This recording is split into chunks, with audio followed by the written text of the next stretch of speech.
Hati siapa yang tidak terenyuh mendengarkan seorang bocah merindukan kehadiran bapaknya, ingin bercanda seperti tetangganya, anak-anak teman sepermainannya bercanda dengan bapaknya. Nah, ini semuanya kami lakukan dengan niat untuk membesarkan anak. Ya. Jadi Bapak Ibu, yang paling mahal dalam hidup ini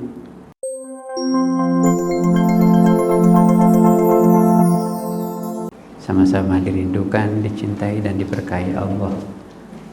Insya Allah. Marilah kita membuka pengajian kita ini dengan bersama-sama membaca surah Al-Fatihah.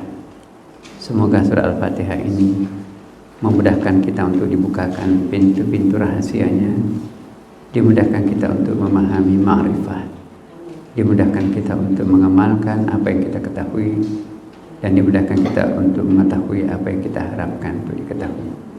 Ala hadhihi niyyah wa ala kulli niyatin salih wa ala hadratil mustafa Nabi sallallahu alaihi wasallam wa ala alihi wa ashabihi wa man tabi'a ila yaumil Al-Fatihah. A'udzu billahi minasyaitonir rajim. Bismillahirrahmanirrahim. Alhamdulillahirabbil alamin arrahmanir rahim maliki yaumiddin. Iyyaka na'budu wa iyyaka nasta'in. Ihdinas siratal mustaqim siratal ladzina an'amta 'alaihim ghairil maghdubi 'alaihim waladdallin. Amin. Selanjutnya kita doakan sahabat-sahabat setia kita yang biasanya rajin sekali aktif di Paramadinah tapi masih terbaring sakit, antara lain Ibu Amaniyah yang masih terbaring di rumah sakit Pondok Indah di sebelah, tapi sudah getting better ya. Pak Hidayat dan juga mungkin ada lagi keluarga kita, dan kita pun juga semoga dipertahankan kesehatannya ya. Dan keluarga sakinah mawaddah warahmah, demikian pula keluarga anak-anak dan cucu-cucu kita semuanya. Mari kita doakan bersama semoga juga para almarhumah guru-guru kita yang mendahului kita, wabil khusus Cak Nur yang merintis Paramadinah ini, dan guru-guru kita yang lain yang mendahului kita banyak sekali ya sekarang. Ya, guru tetapnya Paramadinah sejak awal tahun 1990 ya, itu bisa dihitung jari. Sudah meninggal semuanya. Yang lain guru kita siapa, mulai dari Cak Nur ya, ketua yayasan kita dulu Pak Buadi, mereka sudah pergi semuanya mendahului kita. Kemudian juga mulai mantan rektor Unisba Bandung Pak siapa, aktif juga dulu bersama kita di sini. Kemudian juga Ustaz Mustafa Yakub, Imam Besar Masjid Istiqlal, kemudian juga dan beberapa yang lain juga, sudah ada lebih 10 orang yang meninggal. Kepada mereka semuanya, guru-guru kita itu semoga diberikan pahala yang berlipat ganda dari amal-amalnya. Pak Rahmat yang selama ini mendampingi kita selalu di sini juga tiba-tiba meninggal ya, mendadak, dan semuanya kita doakan semoga insya Allah doa kita itu bertajasud menjadi menjelma menjadi parsel bingkisan yang sangat menghibur di alam barzah di sana. Ala hadhihi niyyah wa ala kulli niyatin salih wa ala hadratil mustafa Nabi sallallahu alaihi wasallam wa ala alihi wa sahbihi wa man tabi'ahu ila yaumil Al-Fatihah. A'udzu billahi minasyaitonir rajim. Bismillahirrahmanirrahim. Alhamdulillahirabbil alamin arrahmanir rahim maliki yaumiddin. Iyyaka na'budu wa iyyaka nasta'in. Ihdinas siratal mustaqim siratal ladzina an'amta 'alaihim ghairil maghdubi alaihim waladdallin. Amin. Baik Bapak Ibu sekalian, sebagai renungan kita sekarang ini kan berada pada bulan Rajab ya. Pangkalan pendaratan mempersiapkan diri kita, jiwa, pikiran, hati kita menjemput bulan suci Ramadan mulai saat sekarang ini. Ada doanya dari Rasulullah, Allahumma barik lana fi Rajab wa Sya'ban wa ballighna Ramadan. Ya Allah, berkahilah bulan Rajab dan Sya'ban kami, panjangkanlah umur kami untuk bisa menjumpai bulan suci Ramadan. Jadi terlambat kita menjemput Ramadan kalau malam Ramadannya baru kita persiapkan diri. Mulai sekarang sudah bisa kita melakukan amal saleh. Buka Quran mushaf kita yang tidak pernah kita buka selama ini. Ambil kembali tasbihnya melingkar di tangan. Selama ini jarang kita pakai. Lakukanlah salat-salat sunat qabliyah dan ba'diyah. Selama ini kita tinggalkan. Lama-lamain salatnya, tafakkurnya sesudah salat, agar kita bisa jernih bening hati ini menjumpai Ramadan. Mari kita juga mendoakan orang tua kita yang sudah wafat, berbuat baik kepada mereka yang masih hidup, dan mari kita juga kalau sempat menziarahi makamnya orang tua atau guru-guru kita. Mari kita bersedekah sekecil apapun sesuai kemampuan kita lillahi ta'ala. Maka itu cara untuk menjemput bulan suci Ramadan. Maka insya Allah Ramadan nanti itu akan lebih akrab dengan kita nantinya, karena kita sudah siap untuk menerimanya. Ramadan itu bagaikan tamu, ya, sebentar lagi akan mendarat, dan sekarang memantau di hati mana kami akan berlabuh, dalam benak mana, dalam pikiran mana kami akan singgah. Nah, kita semuanya diminta untuk membuat dekorasi di dalam batin agar Ramadan betah di hati kita nanti, sehingga selama sebulan penuh kita nanti akan full dengan penuh ketulusan, keikhlasan beribadah kepada Allah Subhanahu wa taala. Hari ini kita akan mengingatkan diri kita sendiri sebuah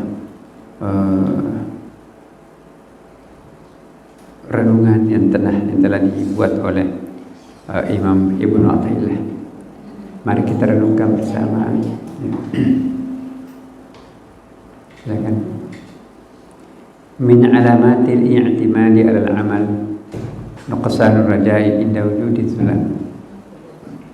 Tanda-tanda orang-orang arif di dalam amal, tanda-tanda orang yang mencapai tingkat kearifan di dalam amalnya, tanda-tanda orang-orang khawas, tanda-tanda orang-orang yang sudah mencapai ketinggian, ya, maka ialah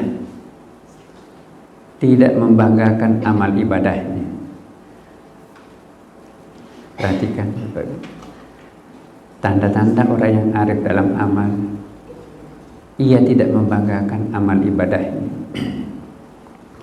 Sekalipun kita ahli ibadah, tapi jangan pernah kita mendeklarasikan, memamerkan, mempromosikan, ya, memperkenalkan diri kita itu sebagai ahli ibadah. Bagi kita mungkin sudah melakukan ibadah-ibadah, tapi belum tentu diterima oleh Allah. Lebih baik diam-diam saja. Lakukan ibadah sebanyak-banyaknya tanpa ada yang mengetahui siapapun. Inilah nasihat Ibnu Athaillah. Tanda-tanda orang yang arif dalam amal ialah ia tidak membanggakan amal ibadahnya. Pertama. Yang kedua, berkurangnya harapan kepada Allah ketika melakukan kekhilafan kepada Allah.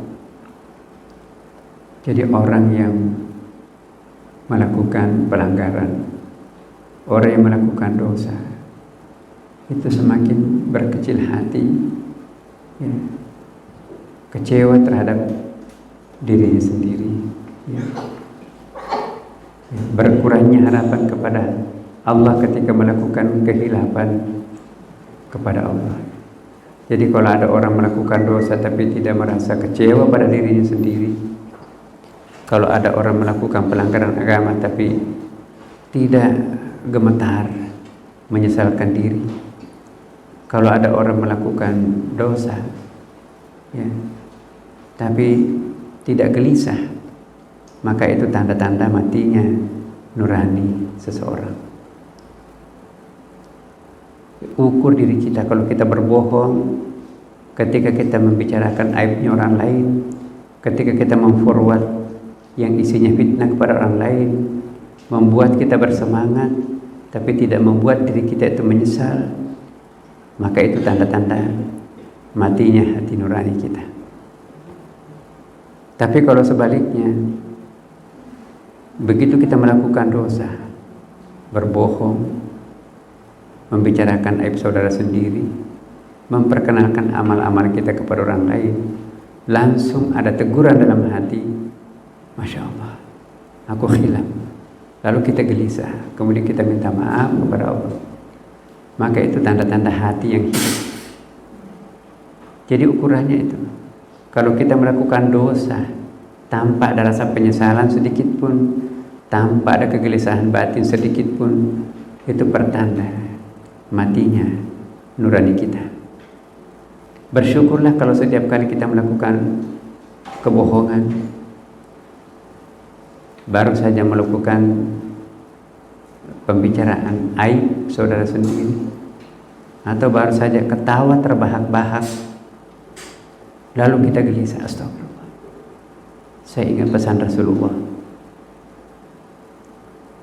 kepada orang yang rajin ketawa terbahak-bahak, hai fulan, seandainya kalian tahu apa yang saya tahu, pasti kalian lebih banyak menangis daripada ketawa seperti itu.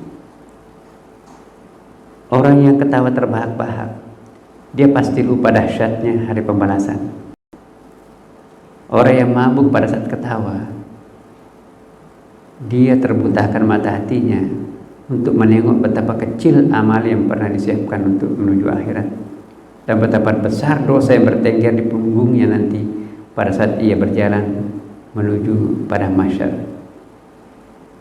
Jadi kehadiran kita di sini sebetulnya bukan untuk mencari ilmu.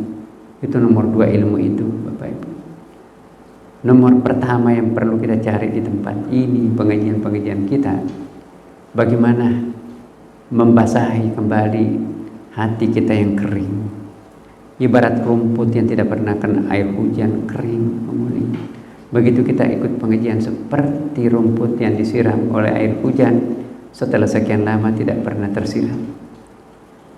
Begitu kita pulang dari tempat ini, sholat asar, pulang ke rumah, ada kesadaran, ada new consciousness, kesadaran baru yang kita alami. Begitu melihat pembantu, kita merasa kasihan. Dari tadi pagi bangun, belum pernah istirahat, hanya karena ingin memberikan uang sekolah anaknya di kampung. Menderita di sini, habis mencuci, memasak, habis masak menggosok nyetrika, habis itu masak lagi, tengah malam bangun lagi. Siklusnya itu semua dilakukan seorang perempuan tua di rumah hanya untuk memberikan nafkah hidup anak-anaknya di kampung. Seandainya aku seperti itu, bagaimana rasanya? Supir kita kasihan, jarang ketemu istrinya, anak-anaknya, karena kita monopoli tenaganya. Hari Sabtu Minggu pun kita pakai. Padahal ada anaknya, ada istrinya juga mendambakan kebahagiaan bersama dengan ayahnya. Tapi dia tidak bisa menikmati ayahnya karena dimonopoli oleh tuan dan nyonya di rumahnya, diantar ke sana kemari. Diantaranya hanya untuk urusan ketawa-ketawa kemana-mana, bukan untuk diantar pergi beribadah, bukan diantar pergi ke tujuan penting, hanya pergi untuk bercanda di rumah teman-temannya. Dia sudah memutuskan kasih sayang bapak itu dengan anak-anaknya. Kenapa nggak diberikan liburan hari Sabtu Minggu? Betapa egoisnya kita menjadi seorang yang berpunya, mampu menelantarkan anak-anak yang tidak punya. Ya, ketika semua orang bercanda dengan bapak ibunya, anak Pak supir itu dia tidak bisa melakukan itu. Pak, kapan pulang? Ya nak, mau antar bapak dulu ke sana. Cepat pulang ya. Hati siapa yang tidak terenyuh mendengarkan seorang bocah merindukan kehadiran bapaknya, ingin bercanda seperti tetangganya, anak-anak teman sepermainannya bercanda dengan bapaknya. Nah, ini semuanya kami lakukan dengan niat untuk membesarkan anak. Ya. Jadi Bapak Ibu, yang paling mahal dalam hidup ini munculnya sebuah rasa kasih sayang. Bisa kita dapat uang sebanyak-banyaknya, tapi kalau mati kasih sayang, maka tidak ada artinya uang itu.